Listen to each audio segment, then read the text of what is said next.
Hi crystals, welcome back to my channel. If you're new here, you're highly welcome into the family. On this channel, we tell powerful stories. Stories that carry emotion, culture, mystery, and deep lessons from Africa and beyond.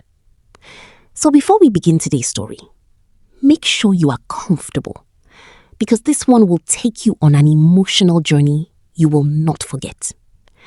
And if you love storytelling like this, don't forget to subscribe, turn on the notification bell, and share this video with someone who loves deep African stories. Now, let's begin. Once upon a time, at the far edge of Inuabu, where the wind moved softly through the trees and the river stretched far into the great sea, there lived a quiet village. Inuabu was peaceful to the eyes. The people farmed their land with patience. They traded in the marketplace with honesty. They lived by tradition, guided by the voices of those who came before them. Children ran freely across the open field, their laughter rising into the air like music. And at night, beneath the wide sky, elders gathered to tell stories of wisdom, of warning, and of the unseen. But even in a place so calm, there were things the village did not say out loud. Things everyone understood without speaking. At the far edge of Inuabu lived a humble couple, Musa and his wife Amina. Musa was a farmer, strong, disciplined, and respected among his people. Amina was gentle, kind, and deeply devoted to her home. They had been married for 3 years, not because they could not have children, but because they chose to wait. They built their home fast. They learned each other fast. They grew together fast. And when they were ready, they decided to have a child. Soon after, Amina conceived. Joy entered their home quietly, but completely. Musa smiled more than before. Amina moved with care, with hope, with a quiet excitement that filled every corner of their lives. Everything felt right. Everything felt complete. The night Amina went into labor, the air was still. Inside the hut, the midwives worked with steady hands as Amina cried out in pain, her body trembling with the force of life pushing forward. Outside, Musa paced restlessly, back and forth, back and forth. His hands shook as he lifted them to the sky. God, he whispered, his voice unsteady. Protect her, protect my wife, protect my child. His words were soft, but heavy with fear. Then, a cry filled the hut. Strong, clear, alive. The midwife lifted the baby gently. And then she froze. Her hands stopped moving. Her eyes widened. It is a girl. Silence followed. Heavy, deep, unavoidable. Inside the hut, Amina's heart dropped. Outside, Musa stopped pacing. Because even without hearing the words clearly, he understood. Oh. Amina reached out weakly and grabbed the midwife's hand. Please, she whispered, her voice breaking. Do not tell anyone. The midwife nodded. She said nothing. But Inuabu had ears. By morning, the news had spread. From the palace came a command. Find the child before she grows. That same night, Musa and Amina ran. They did not wait. They did not hesitate. They wrapped their baby carefully in soft cloth and placed her inside a strong woven basket, lined gently to protect her. Amina held the child close, her tears falling freely onto the baby's face. Zinab, she whispered, her voice trembling with pain pain and love. My child, you must live. Musa secured the basket carefully, tying it in a way that would allow it to float. His hands were steady, but his heart was not.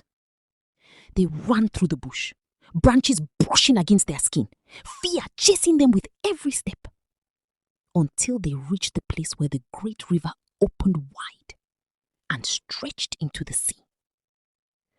The water lay before them, endless, dark, unknown.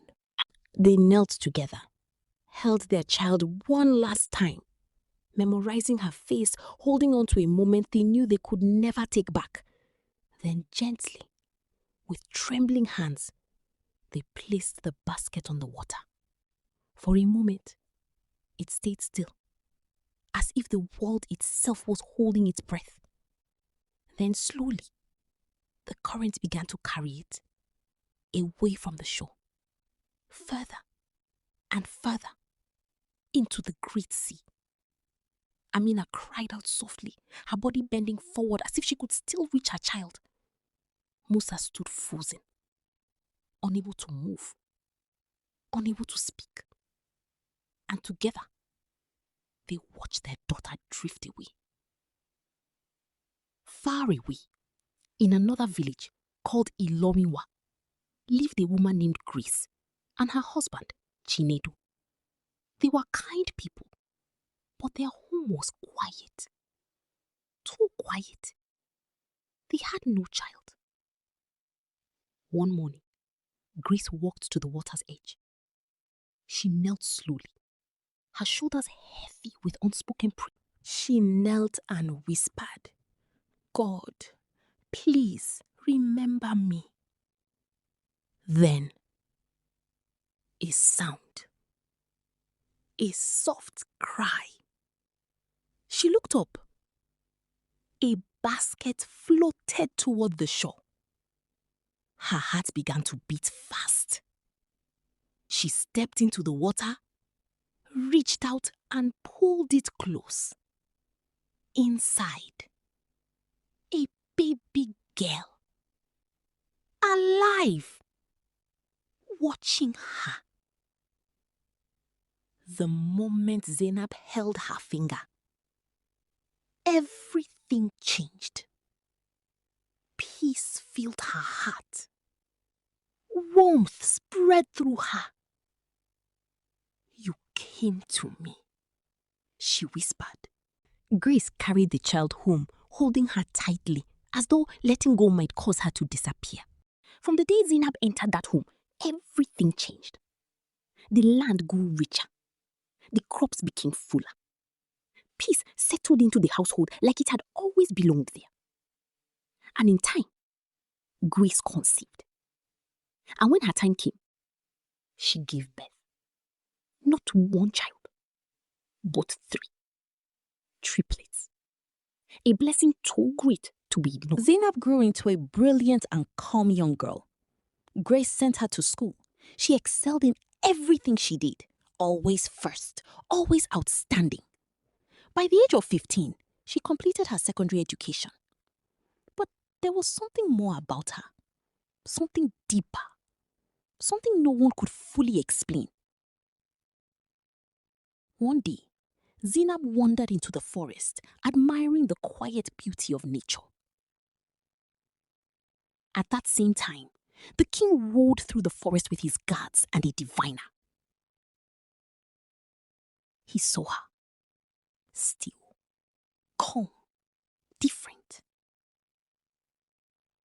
The diviner stepped forward and spoke softly. "Your Majesty, this is the girl. The one that was meant to die." Zinab was taken. We turned to Inuabu, locked away. The village watched in silence. The king ordered she be taken to the river, the place where such things ended. As they stood there, the water began to rise. Slowly at first, then powerfully. like a wall behind her, like something alive, like something protecting her. The guard stepped back. The king froze. Zinab looked at him calmly. "Why do you kill girls?" she asked.